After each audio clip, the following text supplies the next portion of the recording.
পুলিশও এখন সোশ্যাল মিডিয়ায় অশ্লীল ভিডিও বানিয়ে ভাইরাল হয়ে টাকা কামানোর চেষ্টা করছে। যে মহিলা পুলিশ অফিসার একসময় ব্লু ডাউন কাণ্ডের গ্রেপ্তারের সামনে উঠে এসেছিলেন, আজ সেই এসআইকে নিয়ে বিস্ফোরক প্রশ্ন। উত্তরপ্রদেশের মিরাটের সাব ইন্সপেক্টর অনু রানী এখন সোশ্যাল মিডিয়ায় ভাইরাল।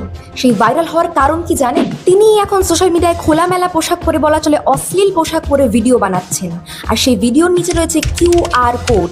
সেই কিউআর কোডে টাকা পেমেন্ট করলে নাকি তার আরো খোলামেলা দৃশ্য উঠে আসবে। ভাবতে পারছেন, একজন সাব ইন্সপেক্টর সোশ্যাল মিডিয়ায় এসে এই ধরনের ব্যবসায় নেমে পড়েছে। আর সমাজটা ঠিক কোথায় এগোচ্ছে?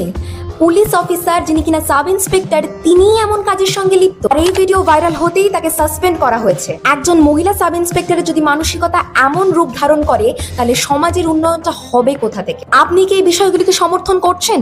আপনার মন্তব্য এখনই কমেন্ট করে জানান। সোশ্যাল মিডিয়ায় ভাইরাল হওয়া কিংবা উপার্জনের চেষ্টা যদি একজন সরকারি কর্মী, সর্বোপরি একজন পুলিশ অফিসারের দায়িত্ব নিয়ে প্রশ্ন তোলে, তার সীমা নিয়ে প্রশ্ন তোলে, তাহলে সমাজকে আমরা কি শিক্ষা দিতে পারছি? ভিডিওটি দ্রুত শেয়ার করে এর তীব্র নিন্দা জানান, কারণ এই ধরনের দৃশ্য আমাদের সহ্য করার বস্তু নয়। এ বিষয়ে আপনার মন্তব্য কমেন্ট করে জানাবেন। আর এমনই আরো আপডেট পেতে পেজটি ফলো করে রাখবেন। ধন্যবাদ।